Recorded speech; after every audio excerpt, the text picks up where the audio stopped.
Hey, what's up? Welcome back dito sa ating channel dito sa Box TV. Alright, so tayo nagbabalik muli mga kababayan. At eto na nga. No, tuluyan na pong umatras etong mag-asawang Diskaya mga kababayan. No, at hindi na po sila makikipagtulungan sa ICI mga kababayan. No? Yan ang ating alamin ngayon at pag-uusapan. Pero syempre bago ang lahat, please don't forget to subscribe, like, share at comment dyan sa comment section. At syempre shoutouts tayo sa mga followers natin dyan. Sa mga nasa Borongan po, Eastern Samar, shoutouts po sa inyo. At sa iba't ibang panig po ng ating mundo. No? Ayan, comment nyo lang po dyan sa ibaba mga babayan. Isi-shoutouts natin yung mga lugar ninyo. Okay, so eto na nga. No, nako. Alam nyo, sa totoo lang talaga, etong mga Diskaya na to, parang alam nyo yun, mga babayan, yung magulo ang isip, mga babayan. Parang gusto ko na talaga maniwala kay Mayor Vico Soto, no? Yung sinasabing sinungaling ang mga Diskaya, mga babayan. Una-una, no, kahit ako ayaw ko maging state witness tong mag-asawa na to, mga babayan. Ito mga Diskaya. Kasi nuknukan talaga 'di ba? Nuknukan talaga ng kasinungalingan. Alam niyo yung sinasabi nila, no, na magte-tell all sila, no? Magte-tell all sila. Bakit, sabi ko nga, bakit hanggang ngayon hindi pa sila mag-tell all?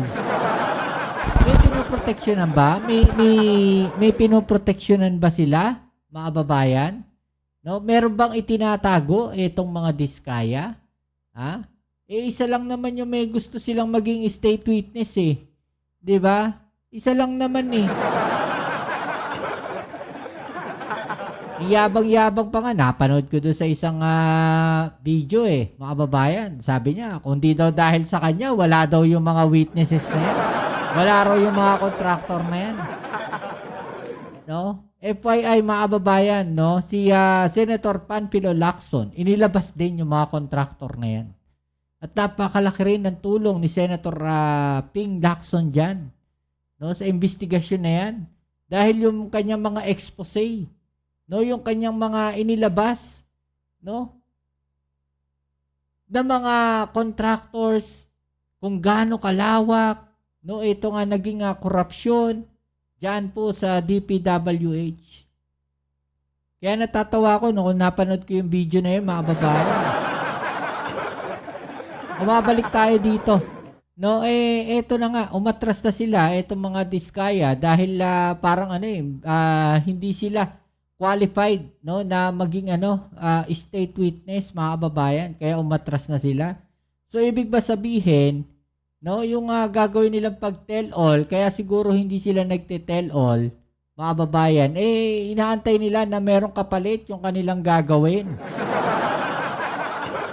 Kung walang kapalit, ba't pa kami magsasalita, 'di ba? At ininsist nila yung kanilang rights, mga babayan.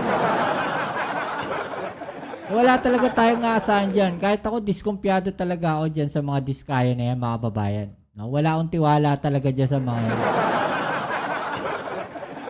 Kaya sabi ko nga dapat kasuhan na. No? Kasuhan na lang yan kasi marami naman pwedeng isang pangkaso dyan. 'Di ba? Maraming pwede isang pangkaso dyan. Ewan ko na lang, hindi ko mantay ang mga yan. Ito, panoorin natin itong balita na to, mga babayan. Hindi na makikipagtulungan sa investigasyon ng Independent Commission for Infrastructure ang mag-asawang Diskaya. Kasunod yan ang sinabi ng isang ICI commissioner na wala pang qualified maging state witness sa ngayon. Diba? Yung kasi yung gusto nila maging qualified sila, no, na maging state witness, mga babayan. Yun yung gusto nila, no, na maging state witness. At yun din ang gusto ng isang senador. No, na gawing state witness itong mga Diskaya. Ngayon, nung napalitan, mga babayan, no, yung chairmanship ng Blue Ribbon Committee, talagang ginulo na nila. No, talagang binigyan nila ng pressure, no, si Ping Lacson, hanggang sa pinabayaan na ni Ping Lacson kasi naramdaman siguro ni Senator Lacson, mga kababayan, no, na ginugulo nila yung investigasyon ng Blue Ribbon. 'Di ba? Kasi lumalabas, ay dinidiin nila is yung mga kongresista netong sila Diskaya, mga kababayan. Pagbalik nila o pagpunta nila doon sa hearing, no, ng kongreso, no? Iba na yung kanilang statement. Kasi nabanggit lang daw. No, parang wala naman direct link, no, kay Romualdez. Nabanggit lang daw, mga kababayan. Diyos mio, mga kababayan. Diyos mio, Marimar. Mga palusot na yan. O, tuloy natin. Tutok si Joseph Moro. Mailap pa rin ang mag-asawang Curly at Sara Diskaya mula nang dumating sa tanggapan ng Independent Commission for Infrastructure o ICI. Okay lang po ma'am, pinasuhan po kayo ng 7.1 billion. Hello ma'am. Okay lang po. Hanggang nang lumabas pagkatapos ng isang oras na pagdinig. Nagsabi pala ang mag-asawang Diskaya sa ICI na hindi na sila makikipagtulungan sa investigasyon nito. Alam nyo, mga kababayan, meron na nagsabi dyan, no, na wag na kayo makipagtulungan dyan dahil wala na mangyayari dyan sa investigasyon na yan.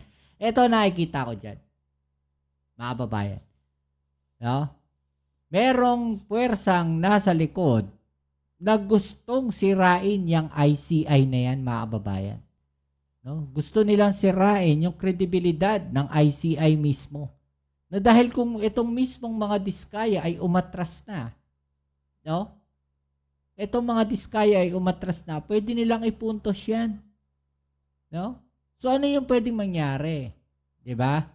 Masisira yung kredibilidad ng ICI. 'Di ba? So bobuelta na naman yan kay Pangulong Bongbong Marcos. Ganun kasimple. No, sasabihin na naman nila na walang kredibilidad talaga yung ICI na yan.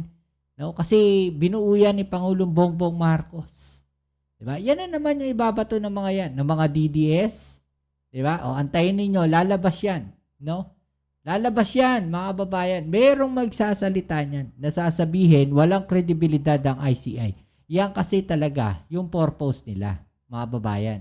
No, sa pag-atras. No, yun lang naman yung aking analysis lang naman, mga kababayan. Ano, hindi naman yan yung sinasabi natin totoong nangyari. No, na baka may nagsalita diyan sa mga Diskaya, wag na kayong magsalita. No, wag na kayong magbigay ng impormasyon diyan sa ICI. No, para masira yung kredibilidad ng ICI. Kasi hindi naman na kami nag-iimbestigate. Wala kayong mapapala diyan. No, change plan na tayo. No, change plan na. On the advice of their counsel, they invoke their right to self-incrimination. Diba? Nag-invoke na sila ng rights for self-incrimination, mga babae. Pinasakay lang kayo ng mga Diskaya. No? Ginawa lang kayong tanga. Inaasa kayo, no, ng mga Diskaya. Diba? Kasi ang gusto nilang mangyari, mga kababayan, palit. No? Kakanta kami, pero palit. No? Lagay nyo kami bilang state witness. Pero kung hindi nyo kami gagawing state witness, no, ba't kami magtuturo? Ba't kami kakanta? Diba? Sabi siguro ng abogado, wag na kayo magturo, wag na kayong kumanta. Diba? Harapin na lang natin yung mga kaso nila na isasampa sa atin. Mukhang mas madaling lusutan yun. Wala pang madadawit. Di ba? Wala pang madadawit, no, ng mga politician. Di ba? Pero ang problema, mga kababayan, the harm is done. Di ba? Nagturo na sila. Yun yung masaklap dun eh. No? Nag-name drop na sila. Di ba? Yun yung masakit dun. Nag-name drop na sila.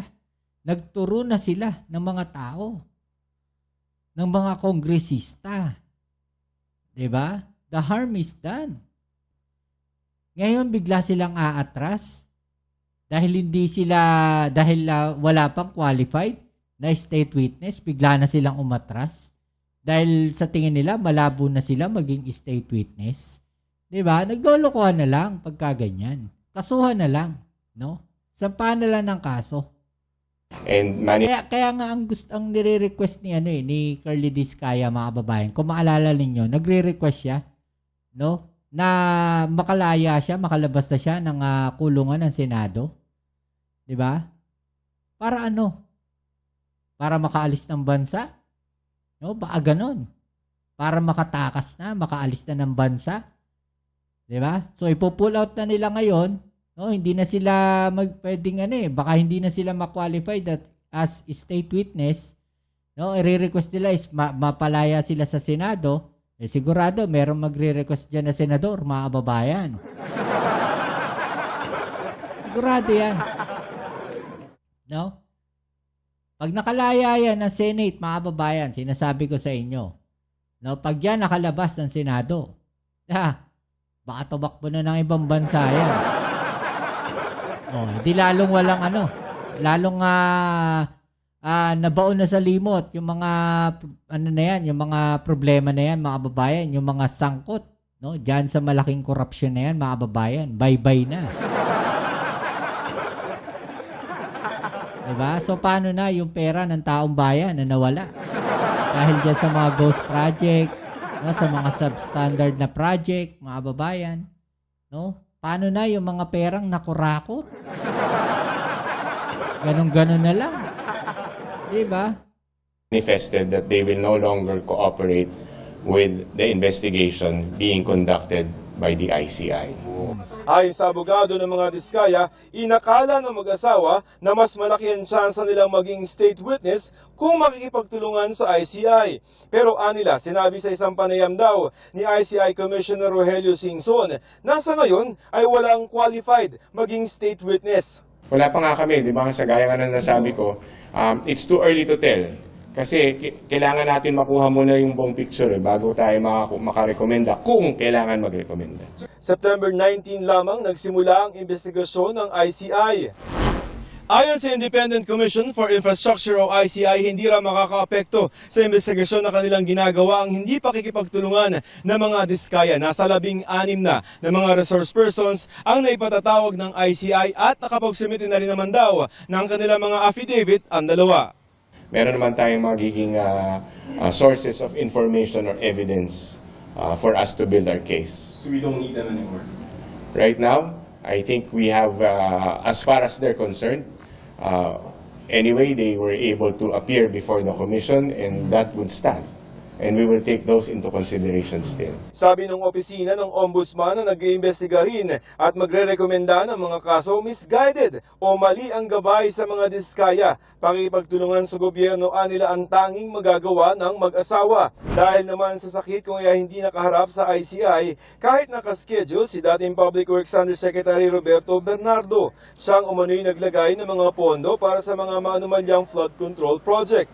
Na-hospital naman itong Lunes pero balik Senate detention na ulit ngayong araw si dating DPWH Engineer Henry Alcantara. Naku, lahat na hospital Nangyari, lahat na hospital, mga kababayan. Pinasuri siya dahil sa inireklamong chest discomfort na lumabas ng muscle spasm. 16 na tao naman ang ipinadadagdag ng ICI sa Immigration Lookout Bulletin para ma-monitor kung mag-a-abroad. Kabilang sa kanila sina dating Congresswoman Mary Mitzi Cahayon Uy, ang ama ni Quezon City 1st District Representative Arjo Atayde, na ayon sa mga Diskaya ay personal nilang inabutan ng komisyon. At si Romeo Bogs Magalong na umano'y tauhan ni Quezon City 4th District Representative Marvin Rillo. Sinisika pa namin silang hinga ng pahayag para sa GMA Integrated. Yan, mga kababayan. No? Wala na. No? Goodbye na, mga kababayan. Diba? Ang the best niyan, no, sampahan na ng kaso. Yun ang pinaka-the best niyan. No? Sampahan na ng kaso. Yun ang pinaka-the best niyan, mga kababayan. Diba? Tapos i-hold departure na yan. No? I-hold na. Huwag na silang hayaang makaalis ng bansa. Diba? Yun yung maganda dyan. Mga kababayan. Kasuhan na, sampahan na ng kaso yung mga yan. Yun din naman ang inaantay ng taong bayan ng sambayan ng Pilipino Yun din yung hinihingi ng mga DDS, di ba? Sabi nga nila wala raw nakakasuhan, puro maliliit na isda raw.